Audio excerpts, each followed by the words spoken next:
nhớ rằng cuối chồng mấy cái tiếp phương như thế chồng nhẹ chồng gì cũng vậy thế chia sẻ hai tiền này chở nhau tỏ và tỏ chế này yên chỉ cho kế nó ca nhớ rằng để nó chế cũng như là hai trò nhớ đợi bây giờ đi lầu và pha e nữa bỏ cái đi về cho khó hai tiền bây giờ bây giờ đã là rằng anh tao cho bây chỉ là của hai trò này ít chủng phong như hai tia nó bỏ cái đi anh nôn tới cụ ti nôn nôn có tụ phế nó có tụ khề hai tia có tụ phế sau phế rồi rồi rong chỉ gì anh chỉ có thì giờ bỏ có thì是cụ sơ sau là họ chỉ tuân chỉ có ấy tại chỉ nó ấy có tao cho phế chỉ là tu sửa ở luôn đi chả xa xa thua nút thua mò xã cỏ tôn chỉ có ít rau lò rau nó chỉ uống rau cờ thì chỉ nút nó lời to bây giờ xã mù xe bây giờ đà là lo bỏ cái tí lò chế bây giờ giờ bỏ nhá hậu tê đua là chỉ tên nào lại sư lo cũng nhà nút tôi chậu co nhà nút tôi xe co uốn nạ anh thấy gì nó chỉ yếu bỏ cái chỗ nào cũ này nhớ tỏ này có lúc chế có lúc chế khó la theo lúc chế sọt nhẹ lại xí na bây giờ quý tì giờ hai tiền này lên từ xả bao theo xả bỏ nó chế thì nó tin một tin này cho chứ chung cho họ lệ bây giờ nó chế chế biết tôi đã là chế chế yếu lo li nó mù nữa ba tu xe cơ liò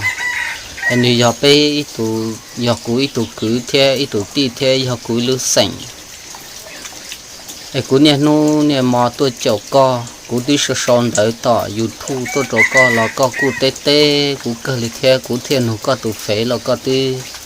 thiệt thiệt cho cú là cú trái chưa chỉ to li ai cú haiตัวbây chung cú ti phong như hai tia của mò này lúc xe theo này phun cho sò về cho khó này bây thời tụ của pha của món vị rồi bây nhẹ xây chập lại nhau lúc can tụ cứ nó nu nó cũng chỉ bao hạt tiền có một chúa tu là chỉ chúa ký có một trời tu trời tu nhựa trời tu xài lo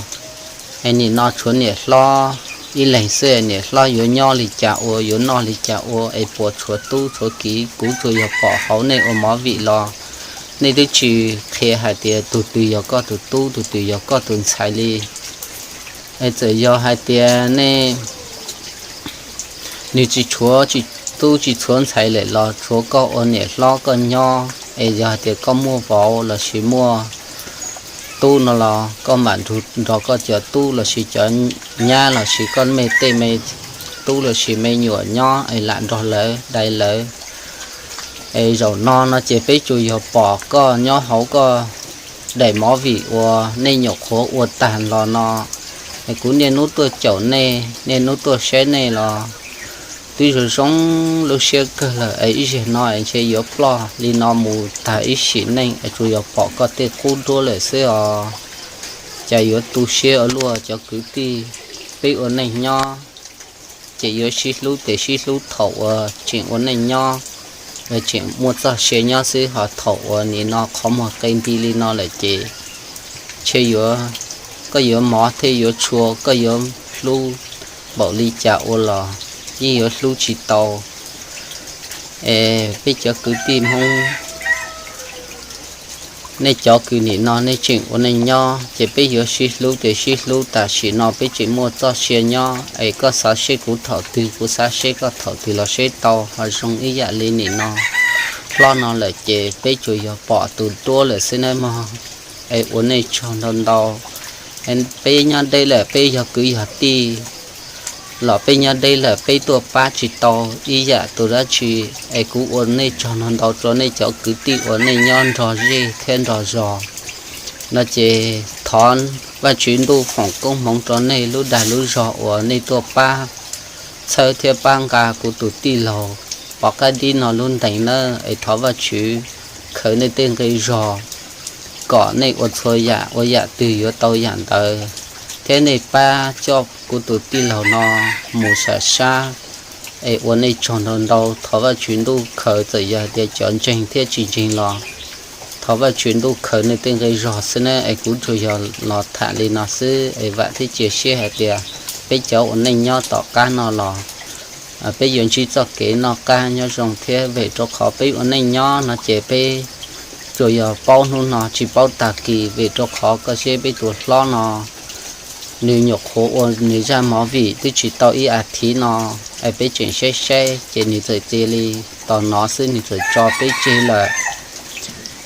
giờ giờ có thiết cũ lọ ta chỉ nó biết hay lũ khác khó để chỉ ta kỳ chỉ bao sợ nếu dùng lịch trả nữa nên cho cứ cho ti nên nhau thì lúc tết chơi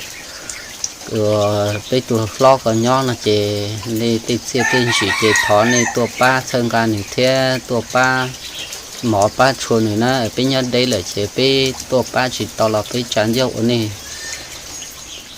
đi lò lụt trò xưa này nhớ rồi